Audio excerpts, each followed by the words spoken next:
सो हमारे को कोई फोर्स देगा तो हम पोटेंशियल निकाल सकते हैं, सीख चुके हैं अपन.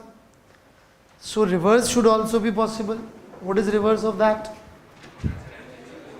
पोटेंशियल देंगे तो फोर्स भी निकालना आना चाहिए हमको कि नहीं आना चाहिए?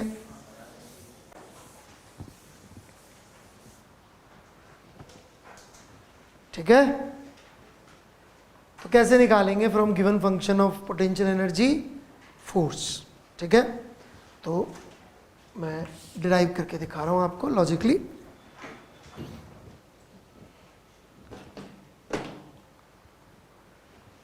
मान लीजिए हम एक डायरेक्शन में डेल्टा एक्स चलते हैं. ठीक है, तो चेंज इन पोटेंशियल एनर्जी कितना आएगा? इतना ही आएगा, minus F x delta x. नहीं आया समझ में? वाई और जेड में फोर्स नहीं लग रहे ऐसा नहीं है, लग रहे होंगे पर अपन चलिए एक्स में रहे. हेलो, तो पोटेंशियल में चेंज भी सिर्फ एक्स की फोर्स की वजह से आएगा, वाई और जेड की फोर्स की वजह से तो नहीं आएगा ना चेंज. या आएगा? नहीं आएगा. तो F x becomes minus delta U by delta x, कह सकते हैं अपन ऐसा.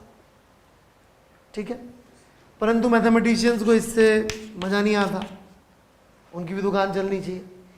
राइट,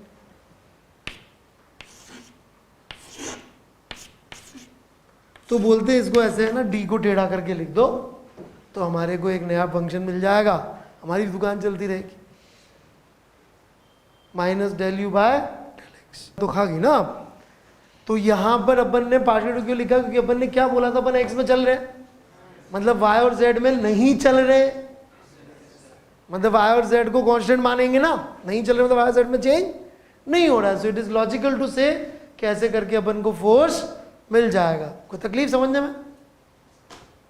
बोलो भाई हाँ ना, कुछ तो समझ में आया अच्छी तरह से? Minus del U by del X. इसका तो जो इसको डिफरेंशिएट करेंगे तो क्या मानेंगे? वाई और जेड को कांस्टेंट, क्योंकि हमने कैसे चले थे अपन? सिर्फ एक्स में चले थे. राइट, बड़ू में आ गए. ओके, एफ वाई भी मिल जाएगा ऐसे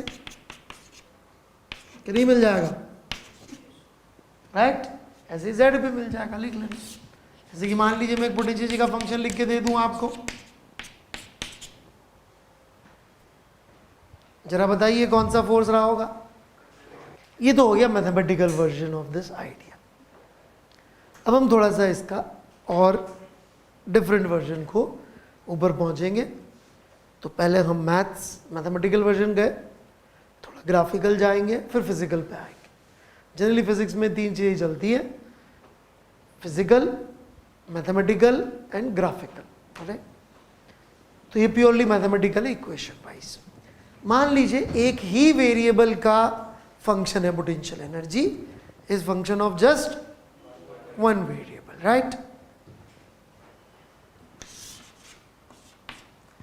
तो यदि पोटेंशियल एनर्जी किसी एक ही फंक्शन का वेरिएबल है बस, राइट, उसको चाहे x कह लीजिए या r कह लीजिए, तो f बन जाएगा आपका minus D U by D are.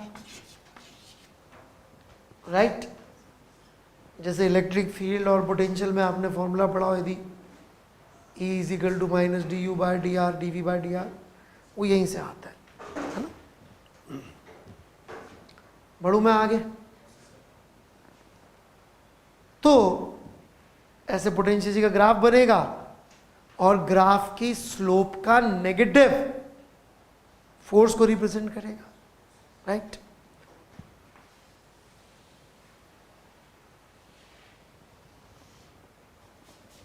Graph में इंटरेस्टिंग पॉइंट होते हैं जनरली जीरो स्लोप वाले. तो यहां पे कोई पॉइंट्स है क्या जीरो स्लोप वाले? कहां है?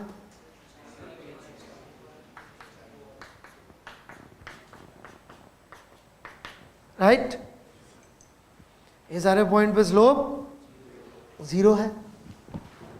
तो यहां पे अकॉर्डिंग टू न्यूटन क्या है? इसको क्या बोलते हैं? एक। तो these are all positions of equilibrium. यदि बॉडी के ऊपर यही फोर्स लग रहा था तो इन जगहों पे नेट फोर्स इज 0। मतलब now this is very interesting point here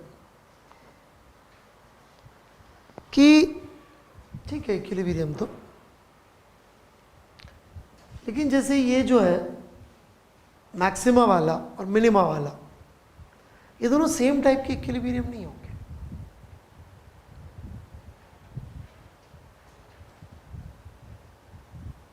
क्या डिफरेंस होगा इन इक्विलिब्रियम में? कोई सोच पा रहा है? हाँ, D by D are positive है तो फोर्स नेगेटिव आ गया। नेगेटिव मतलब किस तरफ? इस तरफ। यदि अपन इस तरफ बढ़े हैं तो फोर्स इधर आया। Okay,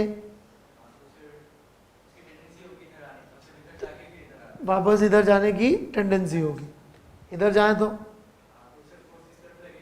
force negative, slope negative, तो फोर्स पॉजिटिव। मतलब यहाँ पे कोई चीज़ है उसको डिस्टर्ब करेंगे,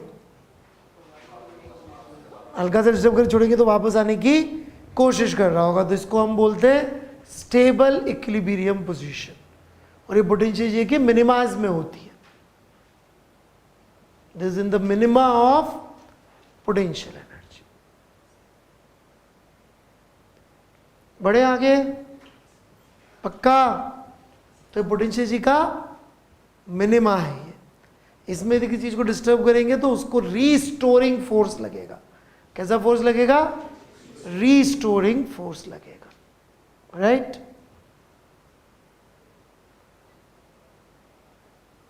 ठीक है, ये जो फोर्स है इसको हम रीस्टोरिंग कहते हैं।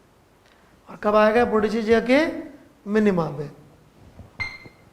मैक्सिमा पे चेक कर लीजिए क्या हो रहा है, चेक कर लीजिए खुद से।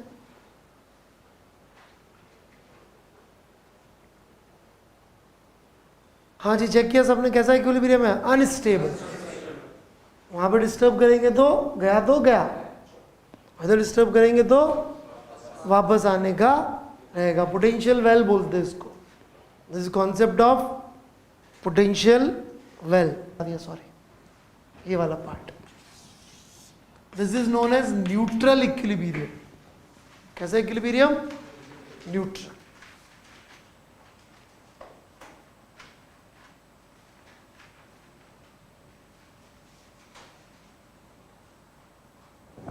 This is neutral equilibrium.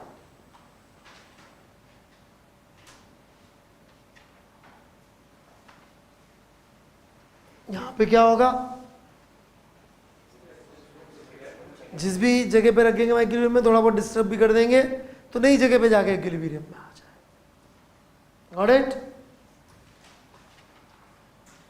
बढ़े आगे? चलिए,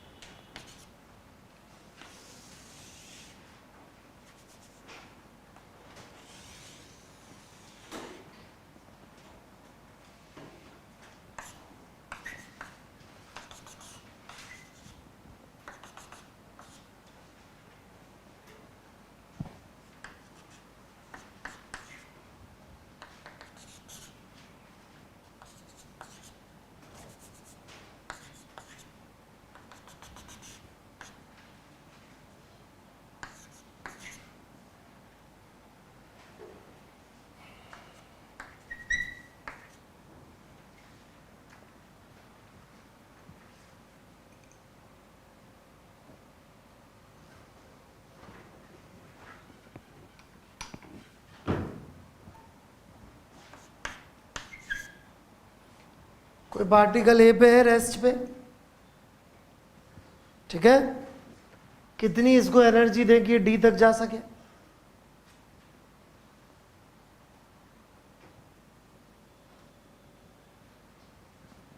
कोई पार्टिकल ए पे रेस्ट पे, कितनी एनर्जी दे कि डी तक जा सके?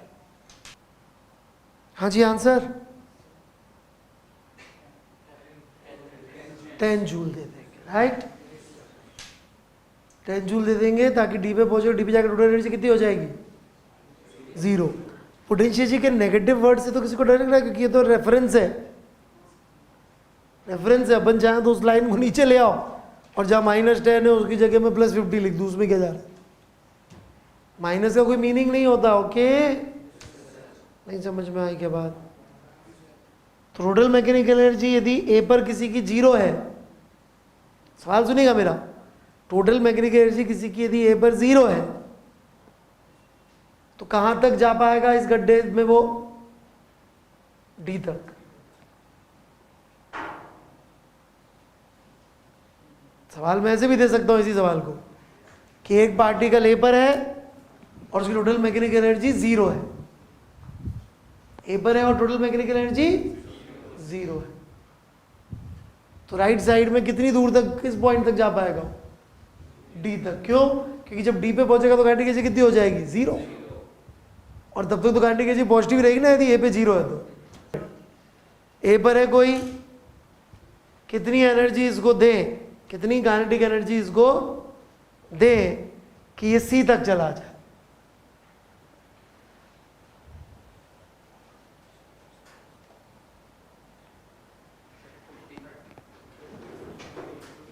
कोई ए पर है, कितनी इसको काइनेटिक एनर्जी दे कि ये सी तक चला जाए?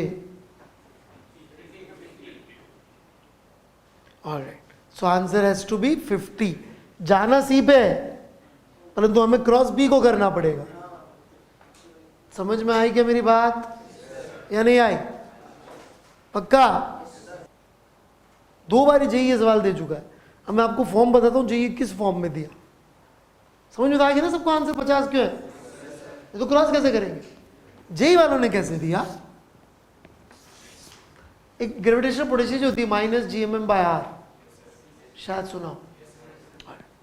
उन्होंने क्या बोला जी, ये एक प्लैनेट है, इससे मून पे भेजना है प्लैनेट के एक सैटेलाइट को या किसी चीज को, रॉकेट को, तो कितनी एनर्जी देंगे? तो लोगों ने क्या, यहाँ पोटेंशियल एनर्जी निकाली इनिशियल, यहाँ की फाइनल पोटेंशियल एनर्जी निकाल ली, दोनों का डिफरेंस करके आंसर दे दिया। क्या कमीनापन कर रखा है इसमें? बीच में एक जगह पर तो फोर्स 0 हो रहा है, यहां तक तो ये खींचेगा, इसके आगे तो खुद ही खींच लेगा भाई। तो फाइनल की लोकेशन ही आपकी गड़बड़ हो गई कि नहीं हो गई? नहीं समझ में एक बात। सेम सवाल इलेक्ट्रोस्टैट्स में भी दिया हुआ है जेई ने। एक गंदा सा चार्ज कॉन्फ़िगरेशन बना दिया, गंदे गंदे से चार्ज है रूट में, दूर से एक चार्ज को फेंक रहे, बोल रहे यहां से फेंके कितनी वेलोसिटी से कि इसको क्रॉस कर जाए। लफड़ा क्या है? एक पर्टिकुलर पॉइंट है, उसके इस तरफ तक तो फील्ड इधर है और इसके आगे फील्ड इधर है। पहुंचाना यहां है पर सोल्व कहां के लिए करना पड़ेगा? जहां फील्ड 0 हो। So what I am coming two is this, mechanical energy conserve हो रही है, इनिशियल और फाइनल के लिए पूछ रहे हैं, पर यदि P mechanical final to mechanical initial लगाओगे तो फेल हो जाओगे। So ultimately you would need force analysis, not to the level of solving it by F is equal to m and solving step by step, just to find out कि final state है कौन सी।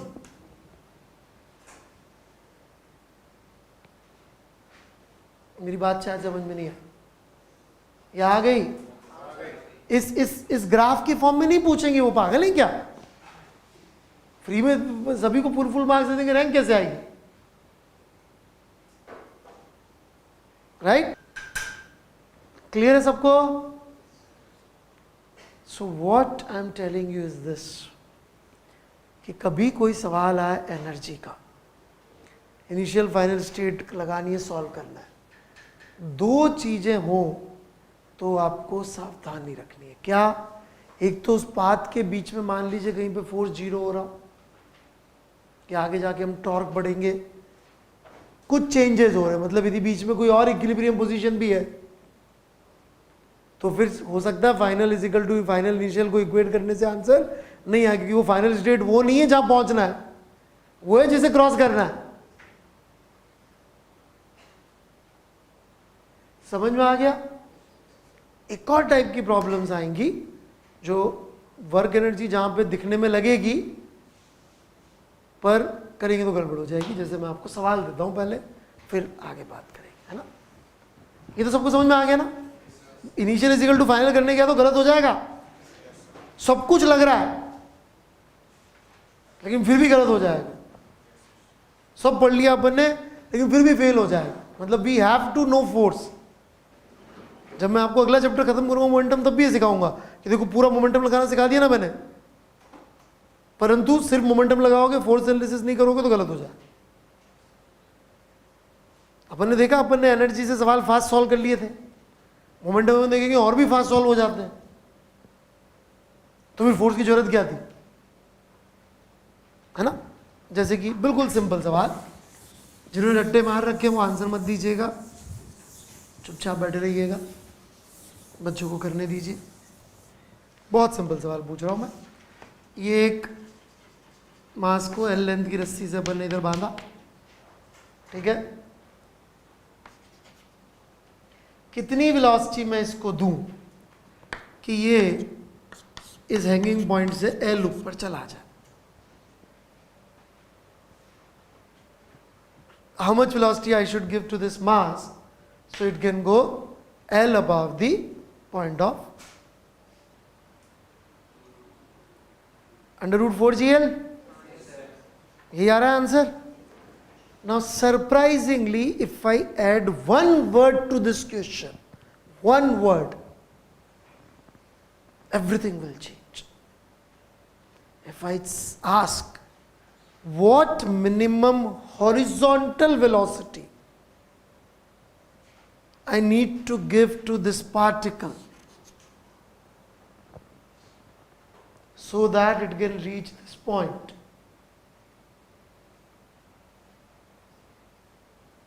एक पूरा का पूरा मतलब जैसे topic करके पढ़ाते थे लोग, वो शुरू हो जाएगा।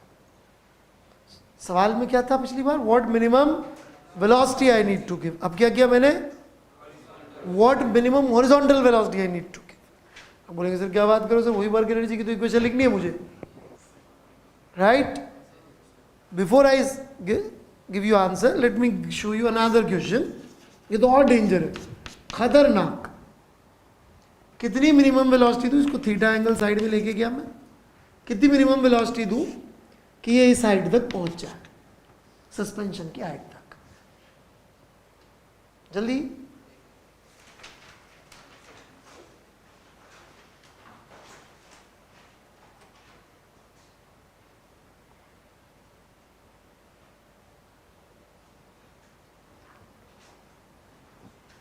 कितनी मिनिमम वेलोसिटी दूं कि सस्पेंशन की हाइट तक ये पार्टिकल पहुंच जाए। मेंटली नहीं सॉल्व कर पाते क्या आप लोग इसको यार। Root 2GL cos theta, right. एक छोटा सा एडिशन कर दूं, कितनी मिनिमम वेलोसिटी इस पार्टिकल को आउट ऑफ द प्लेन दूं कि इस हाइट तक पहुंच जाए। जितनी फिजिक्स आज तक पढ़ी अपन ने वो नहीं लग पाएगी, पूरा का पूरा चैप्टर नया पढ़ना पड़ेगा, रोटेशनल डायनेमिक्स, तब जाके ये सवाल सॉल्व होगा।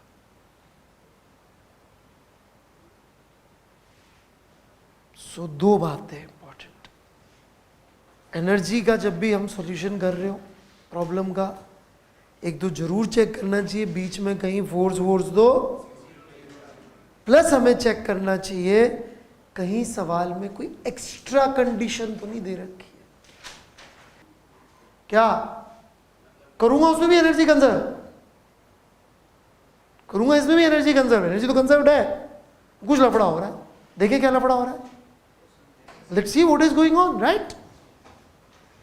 कुछ तो लफड़ा हो रहा होगा, अब पता है नहीं। अच्छा ये तो दो केसेस वो है बेटा जो मुझे पता है। मैं क्यों ऐसे पढ़ा रहा हूं, क्योंकि जो दो केसेस मुझे पता है जो किताबों में है, तो जेई वालों में पेपर बनाने वालों के पास इतना दिमाग तो होगा कि यदि वो कोई चाहेंगे तो कोई तीसरा केस ढूंढ के दे देंगे ना, और पकड़ेंगे कैसे। ये दो बातों से, या तो बीच में फोर्स 0 हो रहा होगा या कुछ एक्स्ट्रा कंडीशन दे रखी। जैसे ही कोई एक्स्ट्रा कंडीशन दे रखी है तो आपको शक करना पड़ेगा कि कुछ लफड़ा है यहां पे, इसलिए इसने एक्स्ट्रा कंडीशन दी है क्योंकि हमसे गलत करवाना चाहता है। सो एनालिसिस करना पड़ेगा फोर्स का। मानते हैं किसी थीटा एंगल पे पहुंचा ही है, कुछ स्पीड होगी v, u यहां पे मान लेता हूं, ठीक है क्या बात? खड़ इक्वेशन लिखते जा रहा हूं अब मैं, फोर्स लग रहा होगा ऐसे टेंशन का और mg, राइट? इक्वेशन लिख रहा हूं मैं, T minus M G cos theta is equal to M V square by L. नहीं समझ में आया तो रोक देना मुझे। Half M V square plus M G L 1 minus cos theta is equal to half M U square. थोड़ा भी दिमाग तो दिखाई दे रहा होगा, M G L 1 minus cos theta क्या भला है कि नहीं दिख रहा है? T minus M G cos theta भी दिख रहा होगा अपनी बड़ी इक्वेशन से। देखते हैं टी के साथ ऐसा क्या लफड़ा फंस गया कि यहाँ फंस रहे अपन। टी को उठा के मैंने यहाँ पे सॉल्व करना शुरू किया तो it would become M G, M B square by L को रिप्लेस कर रहा हूँ।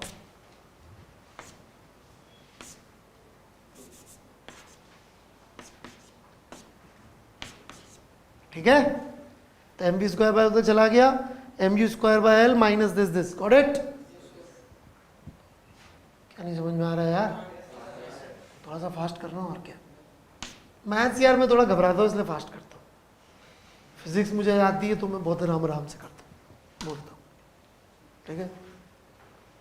और जो नहीं आता आदमी उसमें तो घबराता है। मेरी खराब है मैथ्स, मैं घबराता हूँ। सो ये क्या हो जाएगा? एम यू स्क्वायर, और इसको रिप्लेस करूंगा मैं उधर जाके तो माइनस, तो minus 2mg plus 3mg cos theta. देखना ऐसा कुछ बन गया क्या?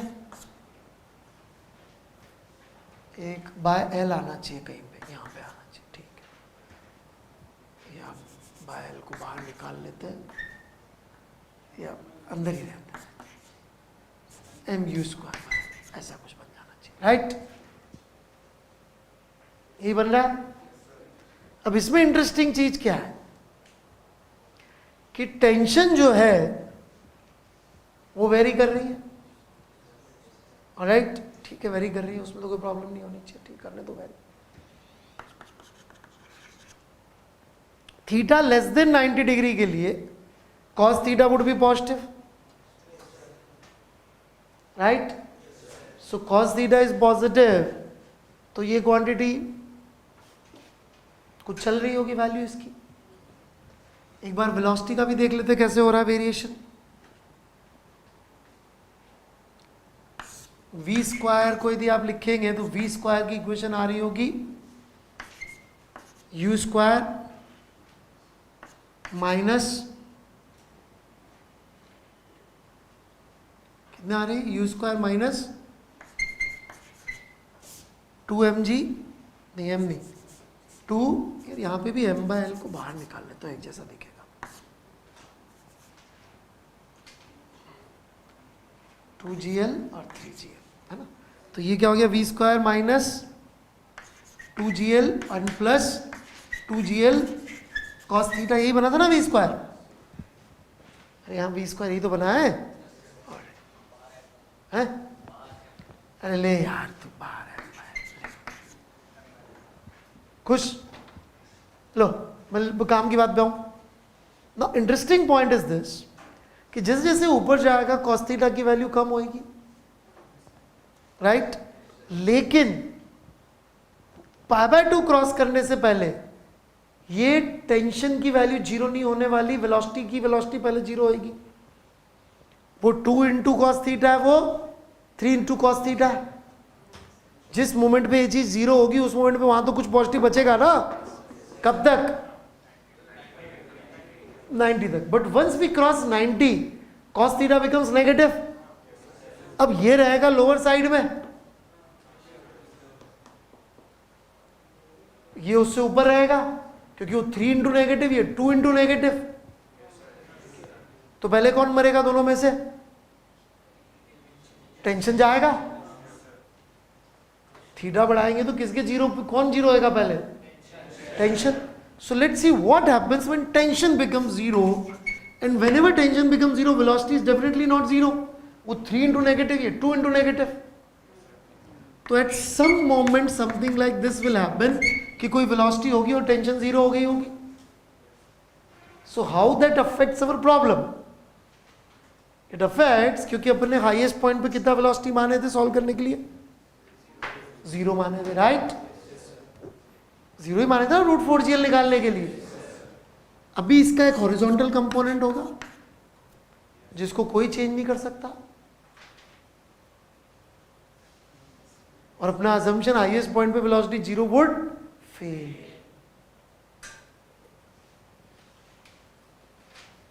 You got it? तो इतना अजीब सा एनालिसिस है, और वो दूसरा वाला तो बहुत ज्यादा अजीब।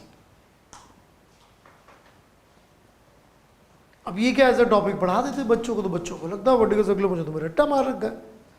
और रट्टा मार भी सकते हो, उसमें क्या है? मिनिमम वेलोसिटी यहाँ पहुंचने के लिए कितनी चाहिए? भाई टेंशन 0 नहीं हो तो कुछ भी 0 नहीं होगा। तो यहाँ थीटा को पुट करो पाई, टेंशन को पुट कर दो 0, √5gl आ जाता है आंसर। मस्त रट्टा मार के काम चल जाता है लोगों का। पर मैं वो नहीं चाहता। मुझे प्रॉब्लम नहीं सिखाना, मुझे प्रिंसिपल सिखाने। फिजिक्स के जो ग्रेटेस्ट टीचर यही कहते हैं, never teach problems, teach principles. Because problems नहीं रिपीट होंगी जेई में, प्रिंसिपल्स रिपीट होंगे। सेम कॉन्सेप्ट उन्होंने इलेक्ट्रोस्टैट्स में दिया, सेम कॉन्सेप्ट उन्होंने ग्रेविटेशन में दिया। वो दोनों सवाल जो बताए थे मैंने, वो जेई के सवाल।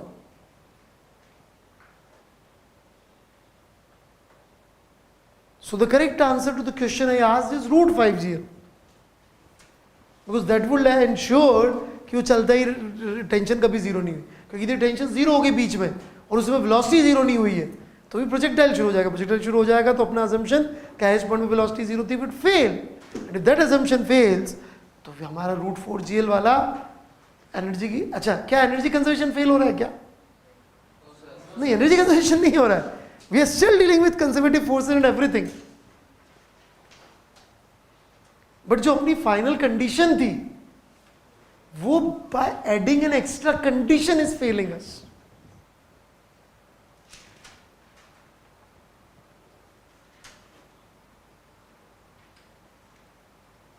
क्योंकि एनर्जी, जैसा मैंने आपको शुरू में कहा भी था, it is like an accounting business. Accountant को थोड़ी समझ में आएगा तो प्रॉफिट लॉस, कंपनी प्रॉफिट में चल रही, लॉस में चल रही, बस। उससे ज्यादा अकाउंटेंट की नहीं समझ में आती बात कि भाई कितनी एनर्जी चाहिए मिनिमम यहां से वहां जाने के लिए, इतनी चाहिए। इससे ज्यादा नहीं समझ में आ सकता।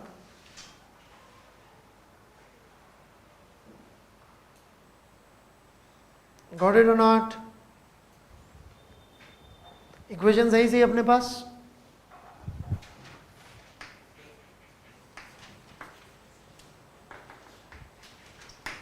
मैं केसेस बता रहा हूं, आप वेरीफाई करिएगा। Alright, u less than equal to √2gl,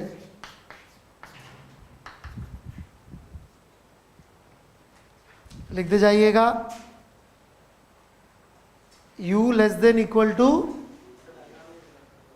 अबे वही डायग्राम फिर बना दिया यार। Right, particle will oscillate on circular path. आई क्या बात समझ में? क्यों बोल रहा हूं मैं √2gl कहां से आ गई कहानी? What is √2gl here? कहां से आया होगा?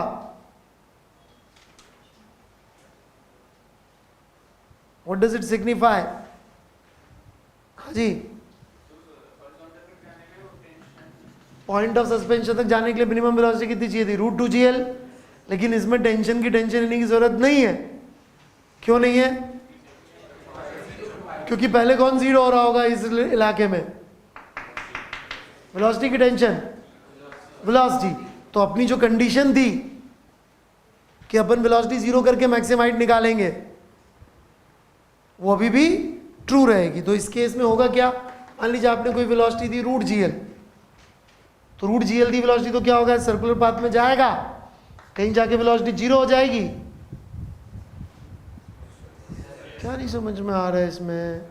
कहीं जाके वेलोसिटी 0 हो जाएगी, लेकिन वहां टेंशन 0 नहीं हुई होगी, नहीं होगी तो वापस आ जाएगा और ऐसे सर्कुलर पाथ पे ऑसिलेट करता रहेगा।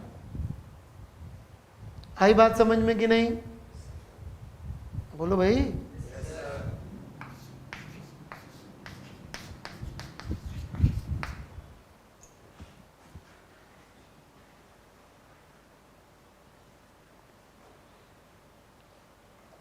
समझ में आया? नीचे ऐसे ऑसिलेट करता रहेगा.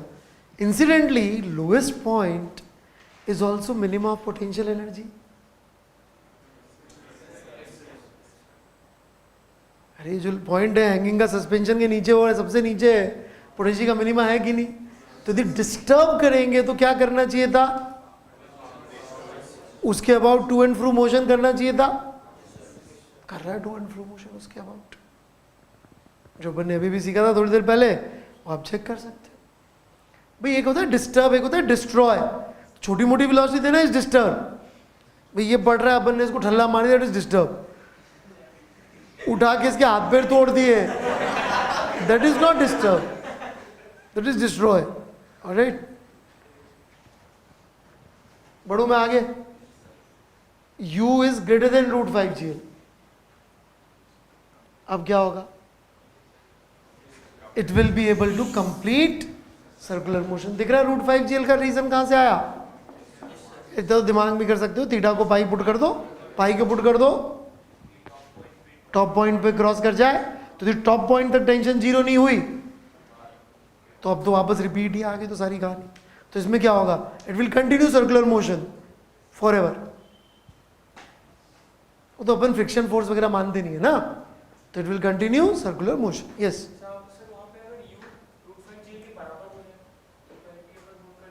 लास्ट में कुछ रीजन है कि उसको अभी नहीं ले रहा. बढ़ू मैं आगे. And the interesting part, u is less than √5gl but greater than √2gl. Now what happens?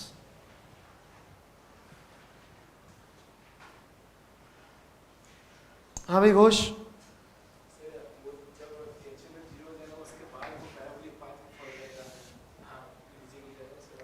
It will get above the suspension point and somewhere before reaching the height, the whatever 2L height, it will start projectile.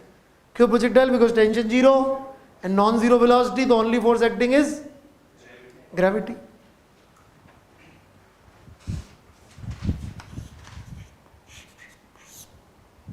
So it will leave the circular path and start projectile, but it will not be repetitive, क्योंकि projectile बनने के बाद कुछ लफड़े भी होते हैं और रस्सी में झटका वटका लगेगा तो एनर्जी खत्म हो जाएगी.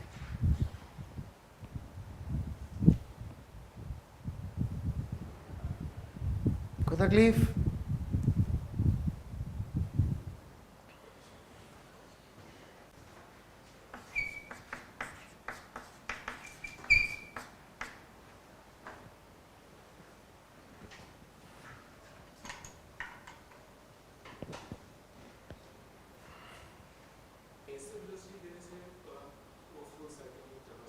फुल नहीं कर, सवाल में कभी सर्कल की कंडीशन नहीं थी. सवाल में ये था कि सस्पेंशन पॉइंट के ऊपर वाले पॉइंट तक पहुंच जाए, फेंक दो वर्टिकली ऊपर. सर्कल तो अपन ने को लेना पड़ा क्योंकि अपन ने कंडीशन डाल दी हॉरिजॉन्टल दे रहे वेलोसिटी. हॉरिजॉन्टल दे रहे तो tension comes into play. Vertically ऊपर की तो टेंशन, आपने तो टेंशन को पहले ही जीरो कर दिया. And once tension comes into play, फिर वो हॉरिजॉन्टल कंपोनेंट ला दे रही है वेलोसिटी का. तो अपनी जो कंडीशन थी वेलोसिटी जीरो हो रही है, वो बैच नहीं हो पा रही.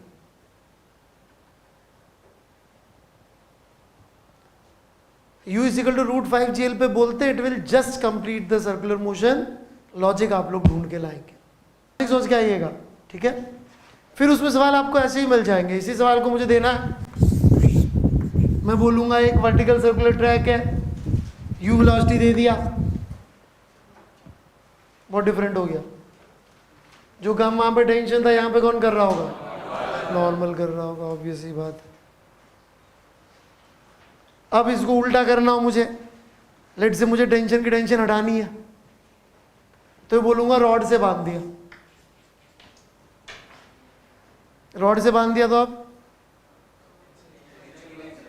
अब कितनी मिनिमम हॉरिजॉन्टल वेलोसिटी दूं कि हाईएस्ट पॉइंट पे, मतलब यहां पहुंच जाए? √4gl, क्योंकि अब टेंशन नेगेटिव भी अलाउड है. रॉड से पुश भी तो कर सकते हो ना पुल के साथ साथ. नहीं समझ में बात? इसको ऐसे ट्यूब में रख दिया,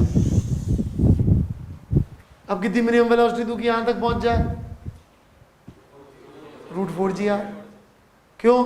क्योंकि अभी नॉर्मल ये भी लगा सकता है, अब वो भी लगा सकता है, अब नॉर्मल दोनों साइड अवेलेबल है, अब गिरेगा तो है, अब कभी प्रोजेक्टाइल नहीं बनेगा। तो ये खेलते रहते हैं।